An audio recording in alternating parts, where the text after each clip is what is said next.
નમસ્કાર, મારું નામ છે અમિત જોશી અને આપણે આ વિડીયો બનાવવા જઈ રહ્યા છીએ DHISનો.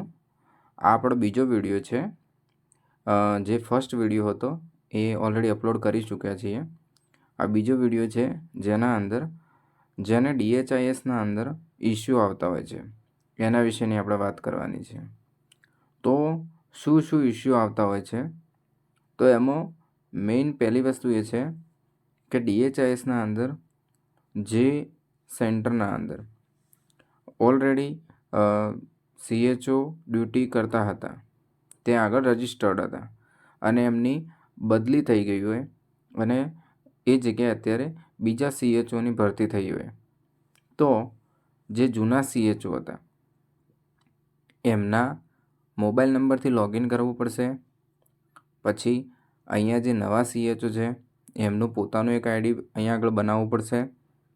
પછી જે જૂના CHO છે એમના જોડેથી એમના આઈડીમાંથી ટ્રાન્સફર લેવું પડશે, બરાબર?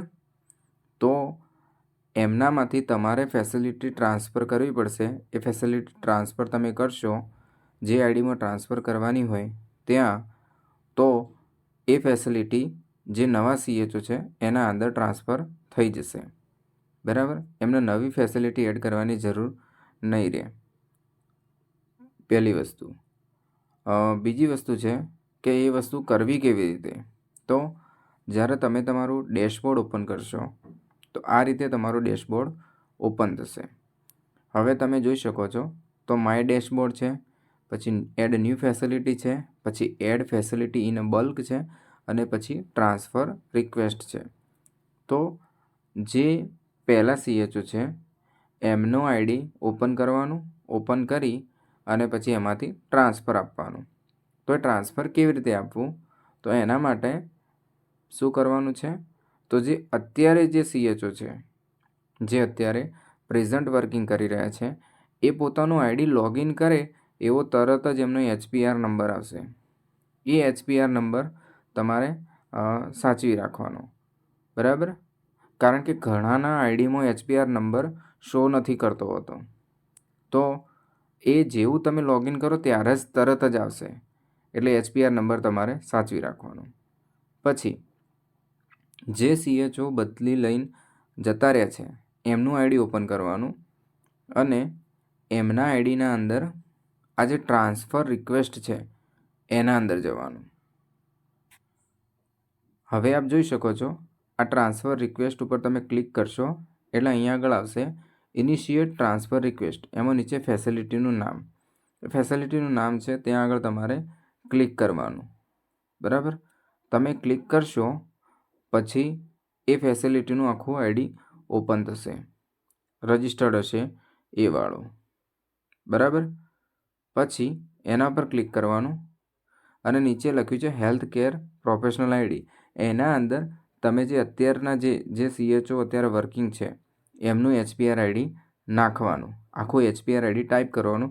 પછી આ ઇનિશિયેટ રિક્વેસ્ટ ઉપર તમે ક્લિક કરશો એટલે તમને પૂછશે કે આ ડેટા તમારે મોકલી દેવો છે, ઓકે અથવા ક્લોઝ. તો એમાં તમે ઓકે કરશો તો રિક્વેસ્ટ જતી રહેશે, બરાબર? હવે શું કરવાનું? તો જે CHO અત્યારે વર્કિંગ છે એમનું આઈડી ઓપન કરવાનું અને એની અંદર તમારે જવાનું આ રિક્વેસ્ટવાળામાં, ફરી પાછું ટ્રાન્સફર રિક્વેસ્ટમાં જવાનું.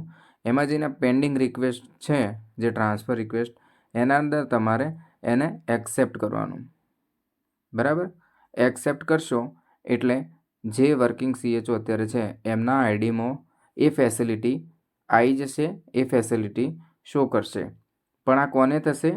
જે જૂના CHOના આઈડીમાં ઓલરેડી ફેસિલિટી રજિસ્ટર્ડ હશે તો. એટલે પહેલાં તમારે શું કરવાનું? જૂના CHO છે એમનું આઈડી ઓપન કરી અને એમની આઈડીના અંદર ચેક કરી લેવાનું કે ફેસિલિટી રજિસ્ટર્ડ છે કે નહીં. પછી તમારા આઈડીના અંદર આ પ્રોસેસ કરવાની, બરાબર?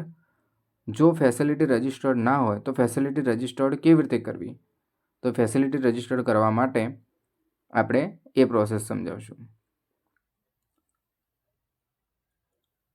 અહીંયા આગળ માય ડેશબોર્ડ છે, એની બાજુમાં એડ ન્યૂ ફેસિલિટી.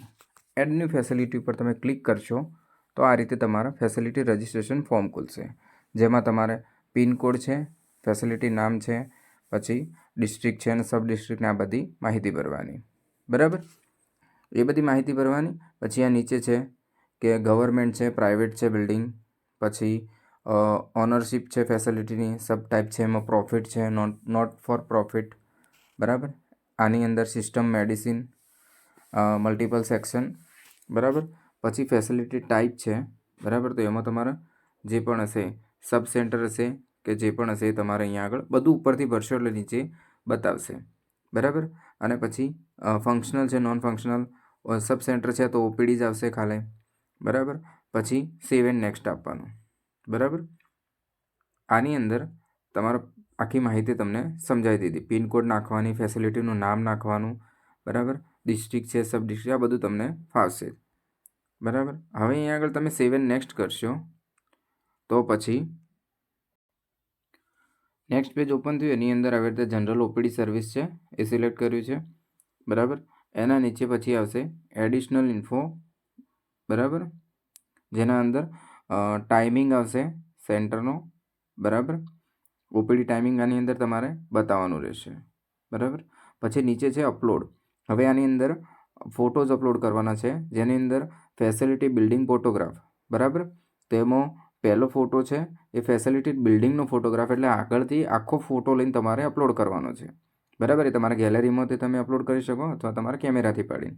બીજો છે ફેસિલિટી બોર્ડ ફોટોગ્રાફ, એટલે કે ફેસિલિટીનું જે બોર્ડ છે એ વાળો ફોટોગ્રાફ ખાલી સ્પેશિયલ લઈને તમારે મોકલવાનો. એકલા બોર્ડનો નહીં, પણ આખી ફેસિલિટી પણ દેખાય અને બોર્ડ પણ દેખાય. બરાબર, જે રીતે આપણે આયુષ્યમાન આરોગ્ય મંદિર પોર્ટલ ઉપર અપલોડ કરીએ છીએ એ રીતે. પછી એડ્રેસ પ્રૂફ છે. એડ્રેસ પ્રૂફના અંદર તમારી જોડે આટલું માગશે. બરાબર, ઇલેક્ટ્રિસિટી બિલ, વોટર બિલ, એમાં તમારી જોડે ઇલેક્ટ્રિસિટી બિલ સેન્ટરનું આવે જ છે.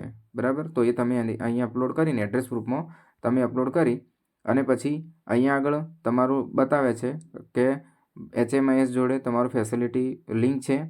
બરાબર, EMR સિસ્ટમ જોડે તમારું લિંક છે. બરાબર, તો યસ. બરાબર, પછી નીચે યસ અથવા નો છે. બરાબર, તો તમારો લિંક હોય તો તમારી યસ, ના લિંક હોય તો નો. બરાબર, અને પછી સેવ એન્ડ નેક્સ્ટ કરશો એટલે આ તમારું સ્ટેપ અહીંયા આગળ આખું થઈ જશે.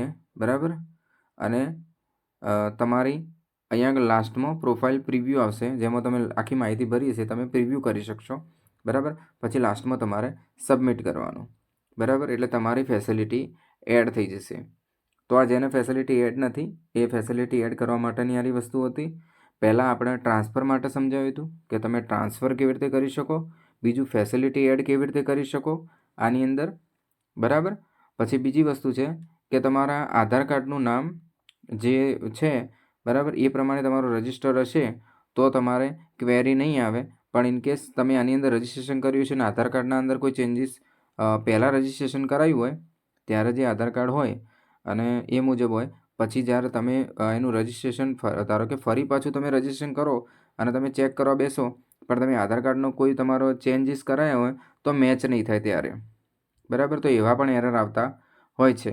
બરાબર, તો આ વસ્તુ છે, તમારે આ વસ્તુનું તમારે ધ્યાન રાખવાનું. એવું હોય તો ફરી પાછું એક વખત રજિસ્ટ્રેશન કરવાનું ટ્રાય કરી જોવાનું. એ જ તમારે જે નવું આધાર કાર્ડ અપડેટ કરાવ્યું હોય એ પ્રમાણે, તો પણ તમારે આ વસ્તુ થઈ શકશે. તો આ રીતે આ 3 ઇસ્યુ હતા જે ધ્યાને આવ્યા હતા અને બધાને બહુ ક્વેરી હતી એટલે આ વિડીયો બનાવ્યો હતો. બરાબર, તમને જો હેલ્પફુલ લાગ્યું હોય તો આ ચેનલને સબસ્ક્રાઈબ કરજો. બરાબર, અને જેટલું બને એટલું આગળ શેર કરજો, જેથી આ ઇસ્યુ સોલ્વ થઈ શકે બધાના અને ક્વેરી પણ સોલ્વ થઈ શકે. બરાબર, આ રીતે બીજો પણ કોઈ જો કોઈને ક્વેરીઓ મારી જોડે જે રીતે આવતી રહેશે એ રીતે હું બીજા વિડીયો પણ આની ઉપર બનાવતો રહીશ અને અપલોડ કરતો રહીશ, જેથી બધાને હેલ્પ મળતી રહે. Thank you so much.